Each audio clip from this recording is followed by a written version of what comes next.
Welcome to the Festival of Storytellers.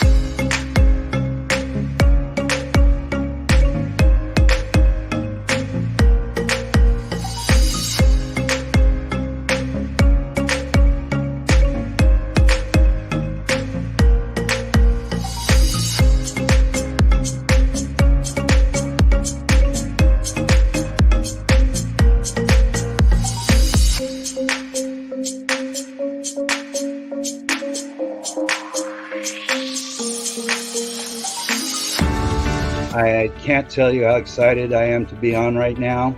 It's been a couple of weeks of excitement, getting prepared, and I've done a lot of things in my life, but this has got to be close to the top. Thank you, Reader's Magnet, and thank you, John, for putting this forth and taking the chance on us authors in presenting this out to the world. I've enjoyed this immensely, Joanne. Ellie, so have I. Thank you for who you are, and thank you, Reader's Magnet. You all are beautiful, and you've worked so very hard, and we are blessed. We are. I thank everybody that's involved with this process, because we know writers need readers and writers need publishers. We thank Reader's Magnet and everybody that's involved. I love Reader's Magnet. They say, we share your stories with the world.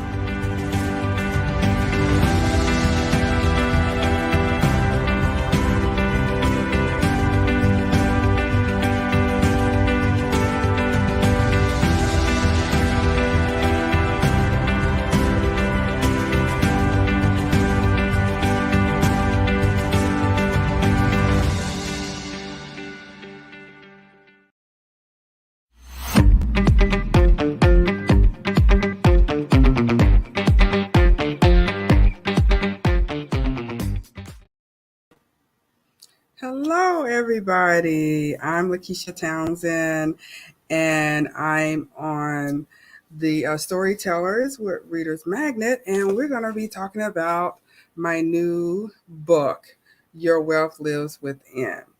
I became a financial coach earlier part of this year, and I always wanted to help people, with their finances, and every time you see me, talking to someone about the finances, I'm always giving them those little tidbits. So I decided to become certified. So now I'm a certified financial coach. And that's actually different than a financial advisor. Everybody gets that confused. So what I do is I always like to correlate it to like a basketball coach, because I was in sports when I was younger. What we do, we give you the plays, and then you go out and execute them. So yeah, I'm here to to give you hope and give you inspiration and give you that extra push, keep you on track, and also to show that it's within you to take control of your finances, and to get to that that financial security that we're all looking for. So I decided to, write a book. I wanted to go to the mindset of people. So that's why it's called Your Wealth Lives Within, because it does, it's all about your perception of money, and then, which will affect your mindset about money. And then also in the chapters of the book, we start, and I'll go back to, of course, to your childhood. Most people, if whether it was one parent or two parents, they probably saw to some degree, how their parents handled their finances. And so depending on, what that dynamic looked like, can affect how you, handle your finances now. So if you, were in a household where you struggled, you saw your, parents, stressed out or anything of that sort. So you probably, related, managing money and dealing with money as stressful, And then you also have, like, if you were on the other spectrum where, your parents were wealthy, you probably didn't see any stress, or, you just thought everything just happened by happenstance, And so even with those two dynamics, two different people, from two different worlds can, end up having the same type of mindset about money, fear and frustration and, not wanting to deal with it at all. And so that's why you see a lot of people who have financial advisors and, accountants. You definitely need an accountant, especially if you have a business, you should have an accountant. But you also want to make sure that you're, in tune with them. You let them, know that you want to be involved. You just don't want to be hands off. In the news, we just saw Tyler Perry. It was on the good end this time. Usually, when you're talking about the IRS, it's usually a bad outcome. But they was talking about how he had fired his whole team because he overpaid the IRS. So that's why it's important to be hands-on and to, know where your money's going. And so that's why in the book, I do touch on baby steps. There's seven baby steps that you go through. And most people stay in step 1 and 2 because, trying to get that emergency fund started is usually the hardest. But it can be the easiest depending on your intensity and how dedicated you are to trying to get that first $1,000. And that first $1,000 is about, just that little security. So that way that emergency is only an inconvenience. Most people don't even have $400 in their savings account. And so so when, you have a car issue or something breaks down in the house, or even, something comes up with the kids, they need stuff, then you don't have that money, and then you start relying on credit cards. And I am no way against credit cards at all. But if you are one of those people who do not handle your finances, just because you have it on a credit card and doesn't make it easier. It's just like, if you notice that, people who, get a lot of money, like say from the lottery or something like that, they're usually broke within 3 to 5 years. That's because if they didn't learn how to handle the little money that they did have, and they got a whole bunch of money now, it's not going to make it easier. It's going to make it harder. Okay, so that's why it's best to have a relationship, and know what that relationship you have with money. So some people see, money as a means to an end. So they got to, hurry up and get rid of it. Some people, like to, to save it, which is good, but then they feel like, if they have to spend some of it, they lose in their security. And that's what a savings is for, is actually so that you do not have to worry about those things that come up, in life, like right now. Oh, I have a question. It says, what is your advice to someone who earns just enough to get through the day? Is there still a way for them to save money? Yes, there is. And the first thing I would say to you, Danny, is that you have to look at your expenses. It's all about your expenses. Now, the 4 walls are your, of course, your home. You got to have a roof over your head, your utilities, and then, of course, a car. And then food. So those were things you want to make sure that you have intact. And then anything, pretty much, well, with cell phone now, we got to have cell phone and internet. So those 2 we got to put into the 4 walls now. So once you found out how much those things are, then everything else is extra. So that's where we need to start cutting the fat. Okay. We need to, cut those subscriptions and things like that out. And then also you may have to, start selling some stuff. I was telling someone a few weeks ago that I got 2 digital scales. Somebody gave me one. And I'm like, well, I don't need 2 digital scales. So I'm trying to sell it. So anything, we don't want our house to be a storage. So if there's anything that you think you can sell, Danny, I'd say, please go ahead and do that, because it's going to benefit you more, with that money, so you can start having a savings. Okay. And then if you have any ability to get a second job, part-time job or something like that, another source of income coming in, that would be the other thing I would suggest to you. So those are the things you want to do. Make sure your 4 walls are secure, and then look at those other expenses. You may have to cut off cable. Netflix and, stuff like that. You may have to cut off it for a while. It may not be, forever, but, you want to know and tell yourself, I need to do this because I want to be secure in my finances.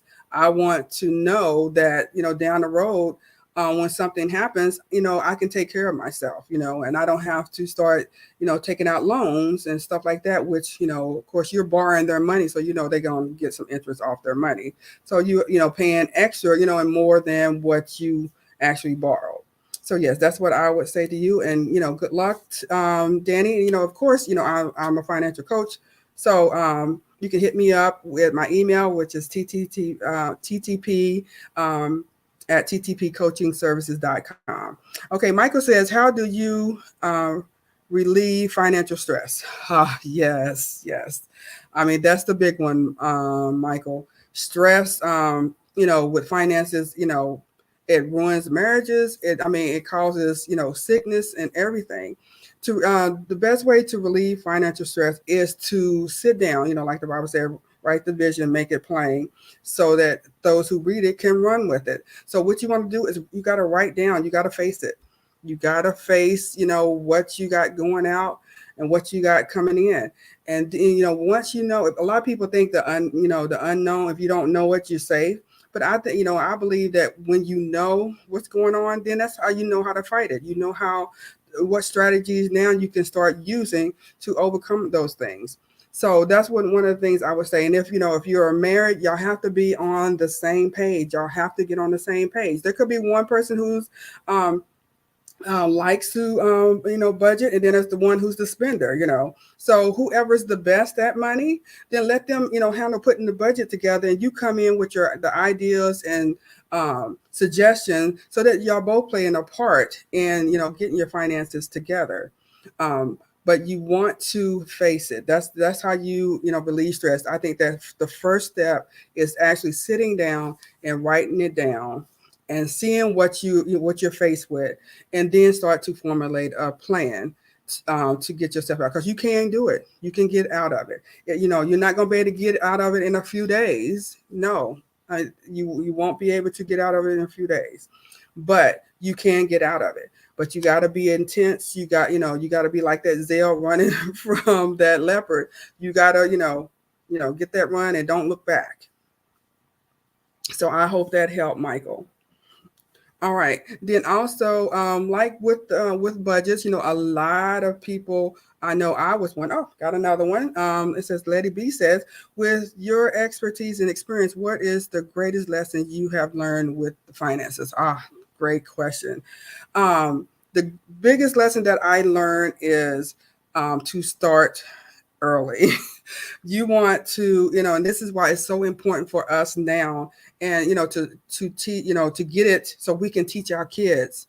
Because if you were in your 20s and you started with your finances and getting them in order and keeping them in order, you could start earlier and then probably retire earlier. Because it's not about the age. It's not about the age of retirement. It's about the money that's going to help you last through your retirement years. And so that's the biggest thing that I learned. You want to once you get out of debt, and get your 3 to 6 months emergency fund in place, then that's when you want to start investing, and that should be at least 15% of your annual income. All right. And so most people, if you have a match with your job, you want to do that first, and then if you have some left over, then you want to do a Roth IRA, because with Roth those are after taxes. So all the money that you invest and accumulate through your investments is you won't have to be they won't be taxed afterwards. So that was one of the biggest things also that I learned, that you want to have a Roth IRA, because the money that I have with my company is going to be taxed.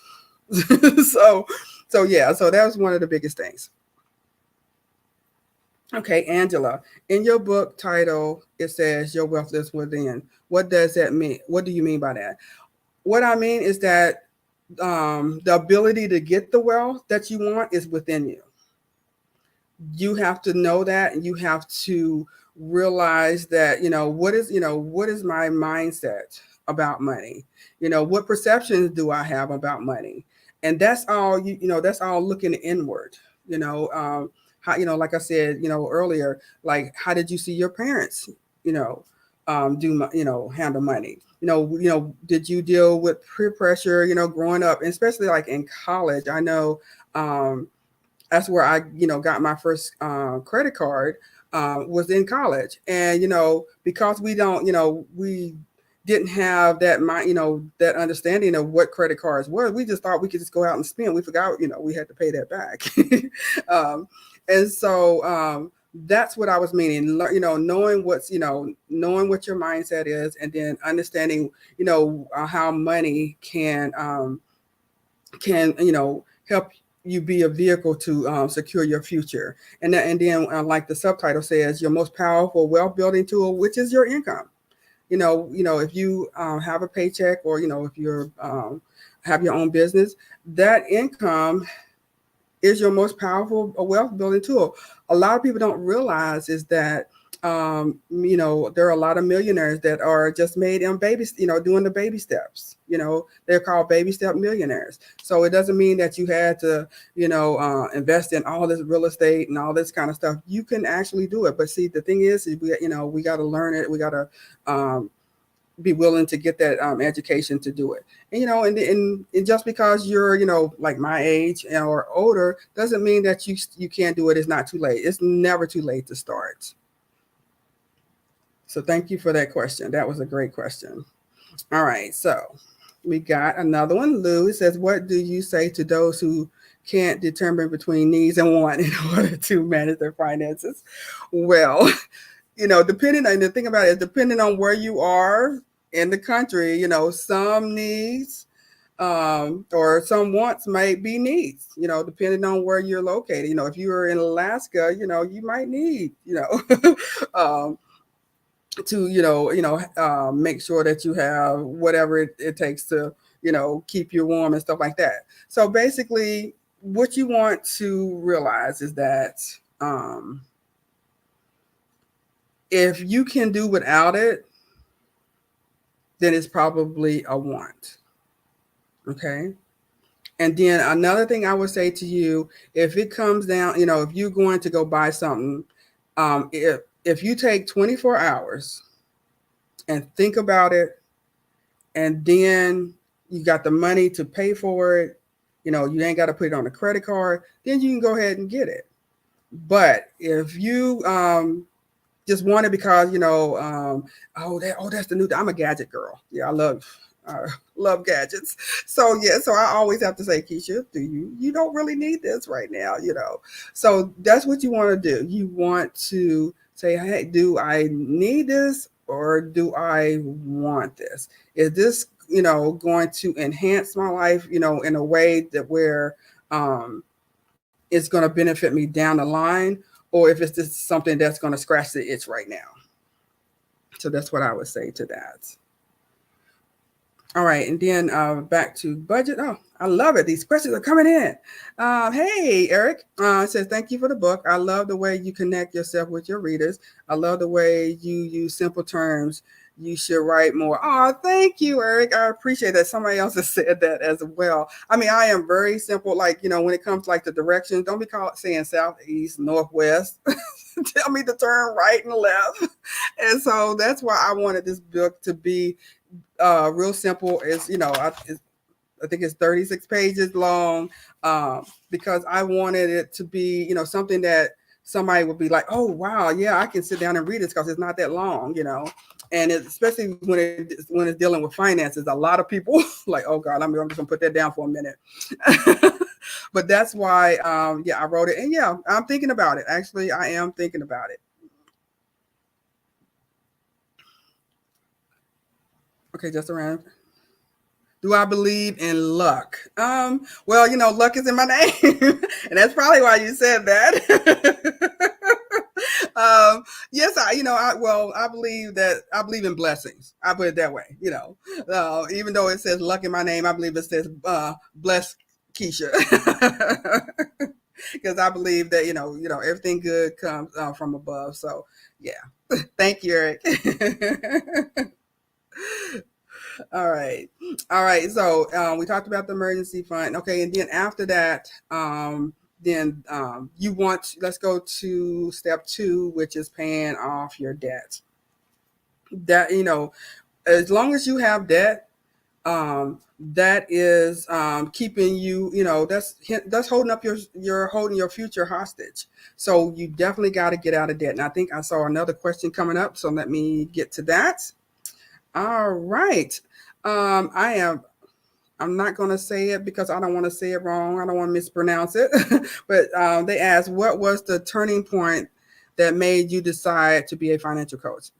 The turning point was I know what I got out of debt, and I did it, and the way that fit my life, the way I could handle it. Most people can't do what I did, and so that's the reason why I became a financial coach, because I wanted to help others, achieve what I did. And then I, went through the certification to get some steps, some unique steps that I can give them, to help them, along their journey, on this financial journey. So that was the reason why I became a financial coach, because I don't like, seeing people stressed out. I don't like,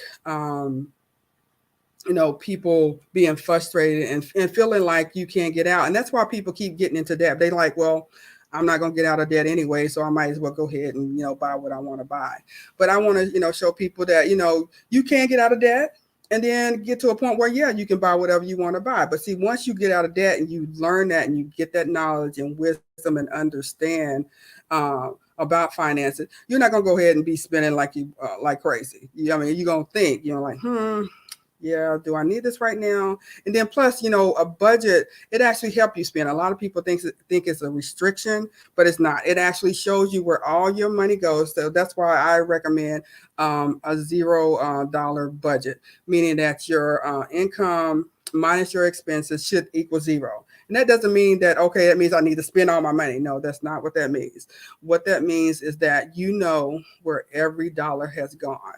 Okay. And this is where you'll find out, where that extra money where you can pull that extra money from. And so like in the book, I talk about, how some people will they'll pay for a gym, and they have gym members. I even had a church member tell me that she found some money because she found out that she was paying for a gym membership that she doesn't even go to, And so that's why I say in the book, if you hire me as your financial coach, I will actually help you find the money to pay me.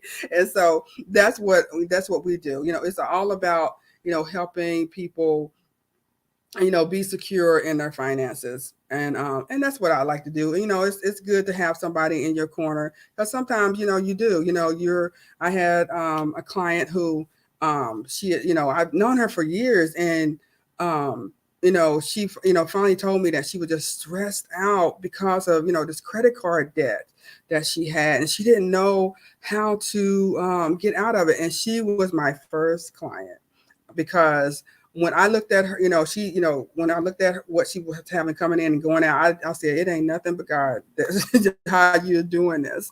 And so she was my first client. And within 2 months, she was able to get rid of $11,000. Now, don't hold me to that. Say, Keisha can help you get out $11,000 in a month. Okay. But her situation just happened to work that way, and it was good, and she was so relieved. And that stress just came off her shoulders, and now she when I talk to her, she says, no, nope, I'm not gonna spend that, and she goes around with just cash, because usually she would go with a credit card. And when you have your credit card, you don't feel that. There's no accountability to it, and you just swipe it and just go. But when you go to the store with just cash, then you got to go and you're like, I gotta, And then with the prices of things now, yeah, you really got to calculate, what you have in your hand when you go in the store. And so that's another thing. Try and, shop with cash until you get disciplined. It's all about discipline. So once you get disciplined, I'm not saying, like I said earlier, no, I'm not against credit cards. But if you cannot manage your finances, credit cards are just, another avenue to get you more in debt. Okay. And then in the first chapter, I talked about the way you do one thing is the way you do everything. And what I was meaning is like, if you're a procrastinator, then, you're going to procrastinate about everything. It may not look the same, but it's just a different form of procrastination. So knowing yourself, is, a big key in helping you, manage your finances. So yeah, I was so proud of this book. I was so pleased that it's was receptive, and that reader. I hadn't heard of Reader's Magnet until I wrote this book, and Reader's Magnet is has been awesome. They have helped my hand through this, and I just love the organization, and I hope that this is my first time, and on Storytellers, and so I'm hoping that y'all are enjoying these 2 weeks, and that you're getting a lot of information, and I'm hoping I'm helping you. And then, like I said, my website is there, and then my email is the same as TTP at ttpcoachingservices.com. So if you want, to speak to me further, definitely, hit me up in email. And then I do give like a free consultation, to this, to see if we can work together. And then we can go from there. So yes, so don't feel like you can't. Okay, Tap said, "What is the greatest investment as of this moment?" What is a great investment? Well, I'm not a financial advisor, that would, but but I invest in yourself. How about that? That's the greatest investment right now. Invest in yourself. All right. Invest in, finding out how you can get your finances in order, and then you can explore all those other things that you can invest in. I hope that answered.